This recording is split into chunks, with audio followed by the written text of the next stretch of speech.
Hello, everyone. Ian Hamilton here. I'm joined by Lucas. Tell us who you are and about what you do. My name's Lucas Martel. I am the lead dev on Walkabout Mini Golf. I created the project as it was kind of a solo quarantine project. I had a little bit of help, but then after we released it, it's gone very well, and we've now added to the team. So I'm running a team now of 7, basically adding more courses and just making Walkabout bigger and better. So, Mighty Coconut, that's the name of your company. I was trying to investigate it last night, and I was surprised to see Spies in Disguise and animation movies. Yeah. You're an animation company and a game studio? So I'll give you kind of my personal history. I created a short film called Pigeon Impossible, and then I sold that to Fox, and that became the basis for Spies in Disguise. So yeah, Walter Beckett was the character in my actual short. And so I was involved quite a bit more early on in the project with that one. But then when Blue Sky came in, they did an awesome job with it. It took 5 years to make the short. And that was really how I taught myself animation and so many things that have kind of gone into this game as well. But yeah, 5 years to make the short and then 10 years to make the feature. So that's been sort of a long, long time coming. And then in the meantime, I've done a couple other shorts, and up until more recently, I was mostly in the film world as a writer, director, animation type. And yeah, Mighty Coconut was largely an animation studio. We started doing games a few years ago, but it was kind of a little side thing for us. And now games is really our main focus. So we've kind of pivoted over to that. And tell me about the reception that you found for Walkabout Mini Golf. The news here is you're doing a private beta for the Steam version of Walkabout Mini Golf, and it has full cross-platform play. So you can log into a Quest, and you can log on to Steam, get a room name, and find several other friends to go mini golfing anytime, any place. That's a pretty huge feature. When you put on a headset and have a really, really spot-on mini golf trip, that's one of those killer features in my mind for VR in general. What has been your overall reception to your product and your platform? Was it hard to get on Quest, and have you been surprised by how well it's been adopted? It's definitely been a bit of a surprise. We were very lucky in that we launched a couple of weeks before the Quest 2 came out, and we had no idea that that was even coming. We were doing it as a mobile game. We actually have a version that we haven't released yet, but it should also be coming very soon, where you play on just like an iPhone or an Android, and you actually putt by just swinging your device. It works surprisingly well. So we actually had that working already when the Quest 1 came out. When the Quest 1 came out, we're like, wait, we're already on mobile. We've already done one of the hardest things, which is optimizing for Quest. So we basically got it up and running pretty quickly on Quest and showed it to Oculus, and they were very into it. But that was, yeah, really within a few months of the Quest 1 coming out, that happened. So it came in from a very different angle. The VR version has blown up, and the social aspect that you mentioned of the presence, even us like being in a virtual studio, you really do feel like you're in the same room with somebody. So we've really wanted to focus on that. So almost all the features that we've been adding lately have been 100% VR focused, but we do still have that iOS and Android version that it's pretty much done, and we'll be releasing it soon. We just wanted to make sure that we didn't ruin that sense of immersion that full VR people get when they're playing. But for a lot of folks to just have a single headset or something, the fact that that's also full crossplay.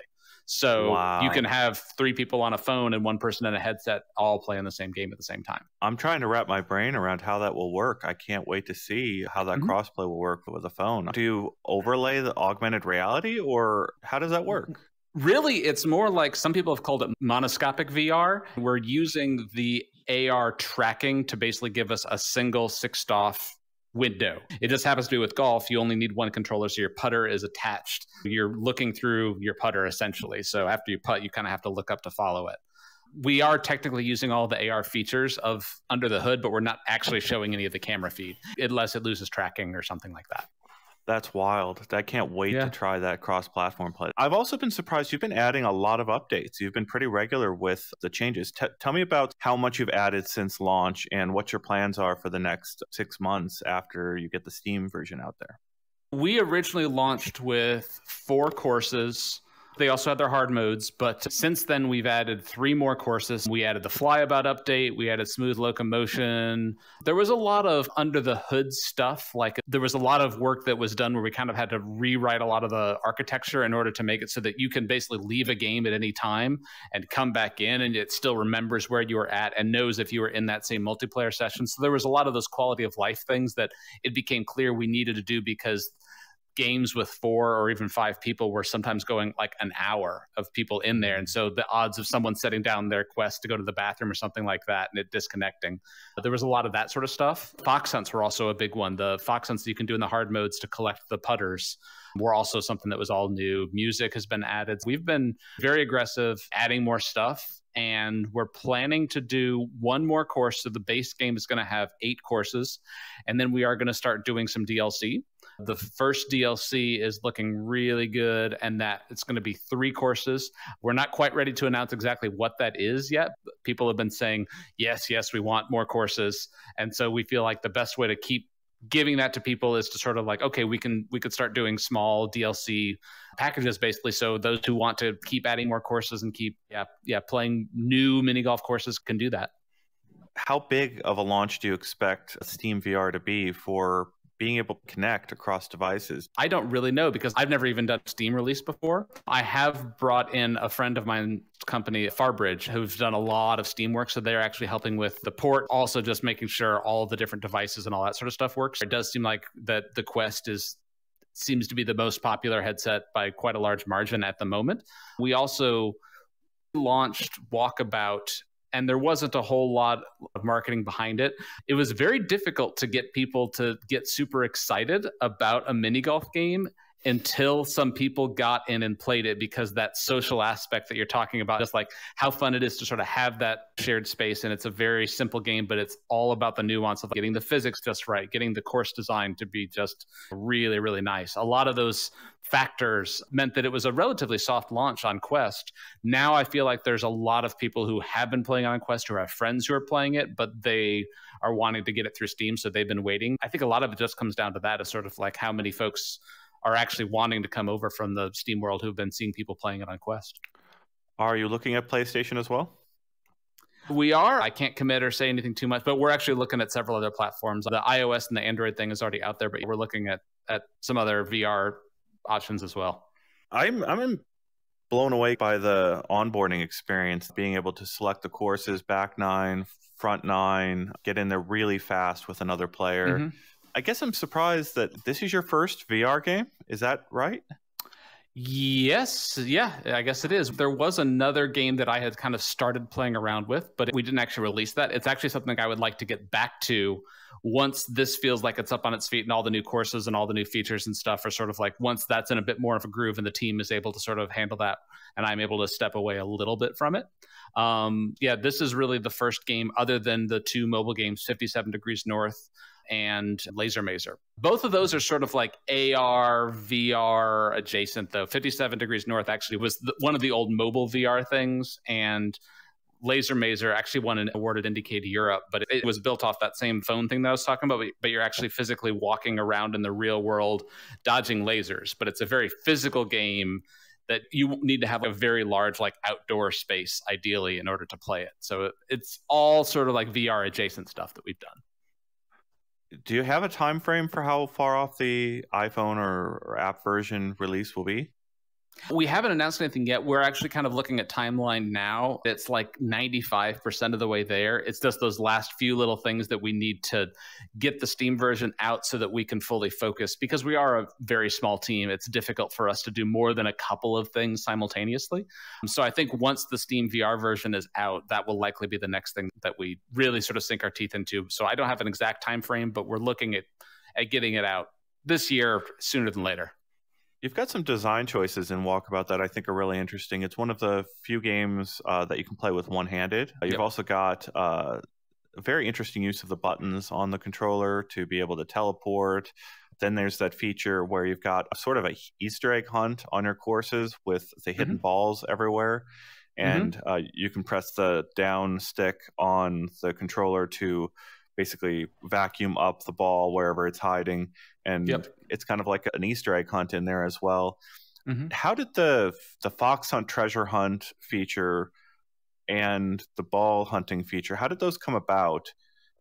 So the ball hunting feature was something that was in the original version of the game, and it was sort of a later add in development. I knew I wanted to do something along those lines, and it just seemed kind of like a nice little thing. I did not expect that to become such a popular one.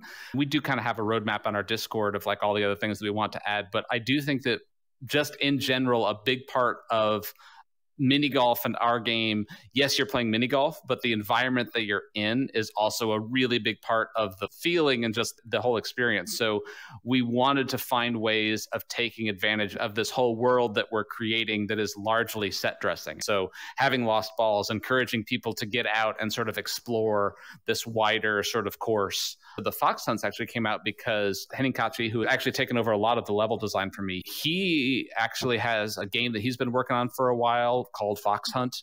And he's done a lot of basically real life fox hunts where you sort of set it up within a small area, and they're super, super fun. So I had actually talked to him about doing those the very first thing that he came on board to do, just knowing that I wanted to do something, but I didn't want to just scatter more lost balls across the hard mode. And that seemed like a nice, different way of kind of doing the same thing, but with a very different feel. And yeah, it just mixes it up. And it's a nice way to do some fun collectible stuff that people actually want to collect, but it's not just like grinding or a chore to complete them. I find it interesting the timing you chose to come into VR and really get this game up and running. There's people I talk to in VR development who have been here for 5 years, and it's almost like they're battered soldiers because they had to go through this period of market shattering when it was realized that PC VR wasn't going to be as big as it was. As someone who entered the VR market at the time you did, how big do you see VR becoming over the next few years? I know you've got a lot of reviews on Oculus. Steam's going to be a whole nother market there. When I play Walkabout, it's removing even the little things that are painful about real life mini golf. Like when you get a ball too close to the wall, you have to put your foot down and move the ball out from it. I always had that house rule of you could move it out one club length from the wall. You don't have to do that in VR. You can just move your putter through the wall. Getting rushed by the people behind you, you don't have to worry about that. Things like that are just gone. And it's just pure, really fast moving from hole to hole. Even being able to go start at the next hole, stand at the next hole, while the previous person, you can look over and see them finish the hole. And as soon as they're done, you're started on the next hole. And it's really fast moving. I guess I'm just curious how big you think this platform will become in the next few years.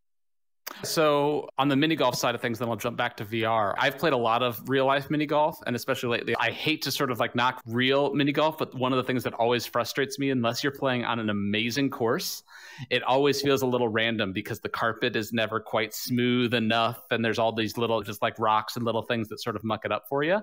We're trying to be very, very realistic, but yeah, I agree. There's some things that you can simplify and get rid of that are really, really nice about playing it in VR, as well as being able to do larger environments where we're not constrained by just how much land we have to work with. Lets us do some really, really fun designs, and also not having to worry about the safety of someone getting hit by a ball if someone's whacking it at 100 miles an hour.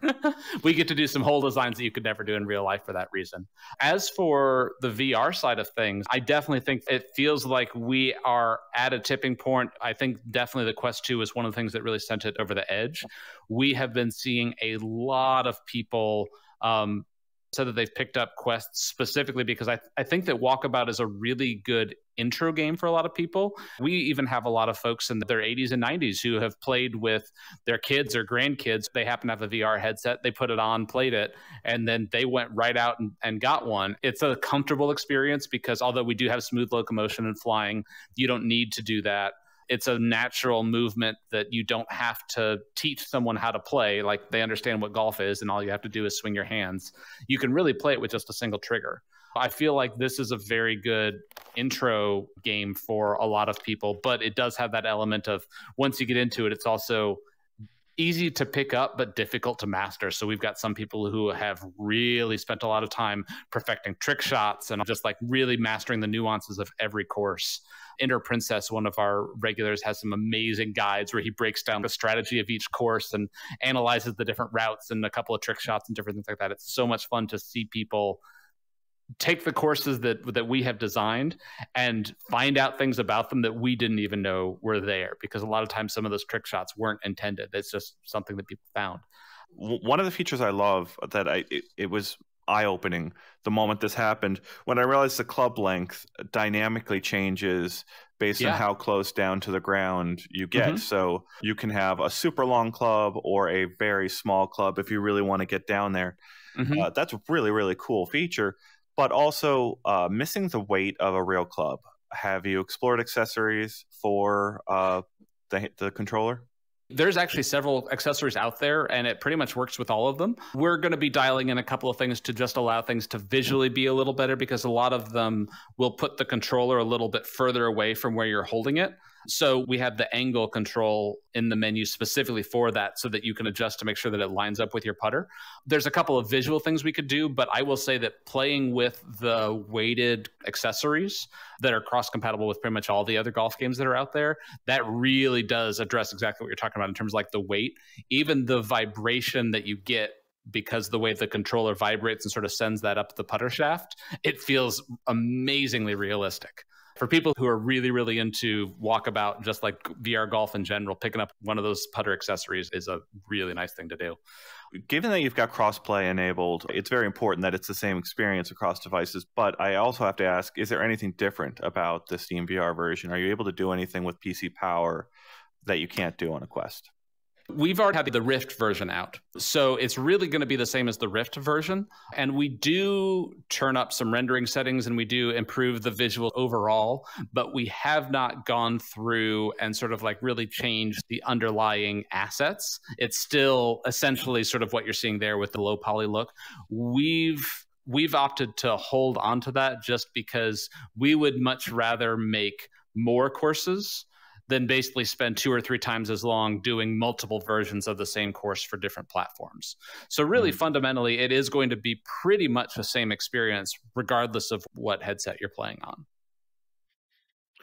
One final question. How does it handle multiple users? How many copies of the game do you need to buy if you've got that multiple user system set up on a Quest? So our multiplayer system is totally independent of the platform.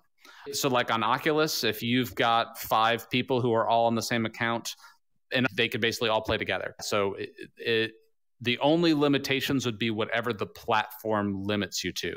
So I don't even know exactly what the Steam limitations are, but like if you've got someone with a shared library, the game itself will work as long as Steam lets you launch however many copies of the game at once. Was there anything else you want to get across to readers, listeners, viewers out there about Walkabout and your plans for it? Yeah, I guess all that I would say would be to wishlist it on Steam. Our Discord is a really, really good place, both for updates about the game, but also we have a lot of tournaments. A lot of the community is basically on the Discord. And it's also just a really good place because there are a lot of people who play regularly, and it's a good positive place if you're looking for games, if you're looking for folks to hang out with regularly. That's a really, really good place. You can just do discord.mightycoconut.com and it'll get you there. Other than that, July 15th on Steam.